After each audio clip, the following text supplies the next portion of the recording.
Pemirsa Sripugu TV, saat ini kita bersama Abbas Akbar, pelatih nasional pencak silat yang juga mantan pencak silat juara dunia asal Sumatera Selatan. Coach Abbas Akbar, ya, terkait dengan pencoretan dari pencak silat, salah satu dari 3 cabang olahraga di Asian Games ke tahun 2022 di Cina. Bagaimana komentarnya?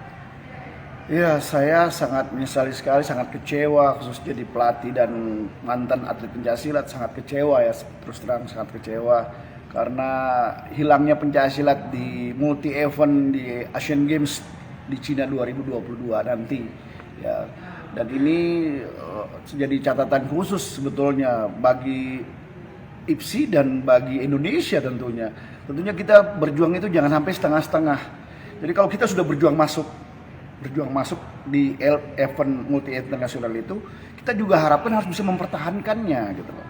Sehingga lobby negara, lobby di cabang olahraga tersebut dan lobby negara itu juga harus lebih ditingkatkan sehingga kita tidak menjadi cabang yang nantinya wajib sebetulnya harus kita berjuangkan. Karena apa? Pencaksilat ini kan adalah budaya bangsa Indonesia dan dia sudah menyebar ke seluruh dunia sebetulnya. Tinggal kita bagaimana meningkatkan di peranan pencaksilat itu nanti di dunia-dunia itu untuk ditingkatkan. Jadi di induk organisasi olahraga di negara-negara dunia itu harus kita ciptakan terus, kita banyakkan multi event, open turnamen. Dan ini sangat peran besarnya yaitu negara Indonesia yang terhormat Bapak Presiden tentunya yang bisa membantu mensupport, mendukung dan menjual pencaksilat itu ke luar negeri lebih aktif lagi ya, karena tanpa dukungan yang terhormat Bapak Presiden ya pencaksilat juga tidak bisa berbuat banyak seperti kayak gitu.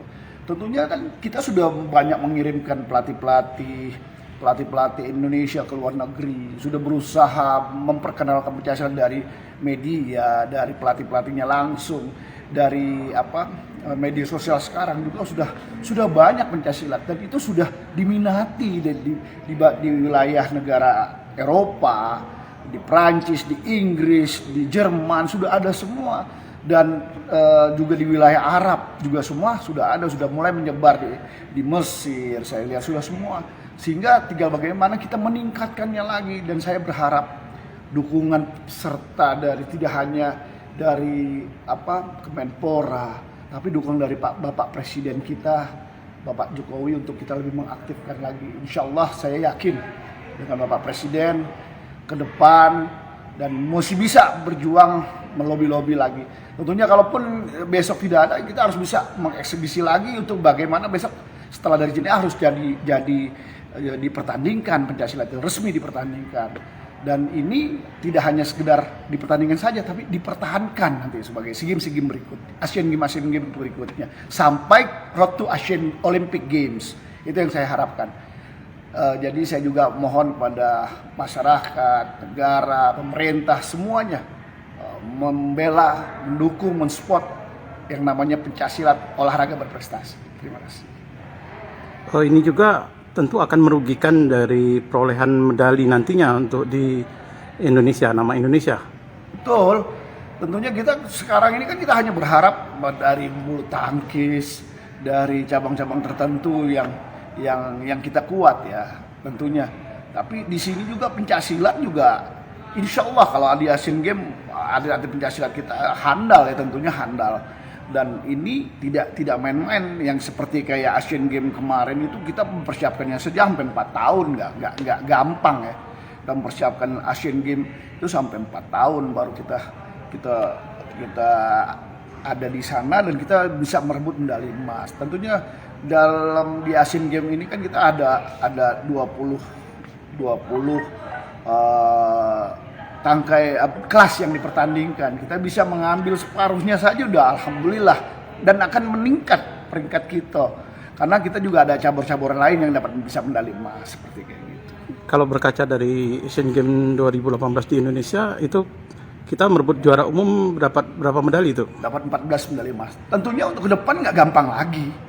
Ya tentu saya juga melihat dari perkembangan pencaksilat di Eropa, di daerah Arab itu tidak gampang lagi untuk bahwa dia dapat medali, nggak gampang lagi, tidak mudah mendapat medali emas. Karena apa?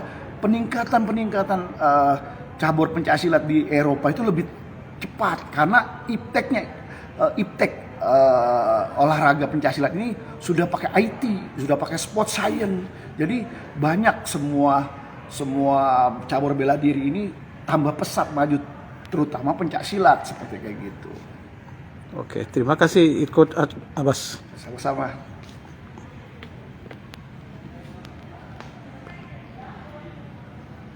Hai pemirsa Sri Popo TV, jangan lupa komen, like, dan subscribe, serta tonton terus berita-berita terupdate lainnya ya.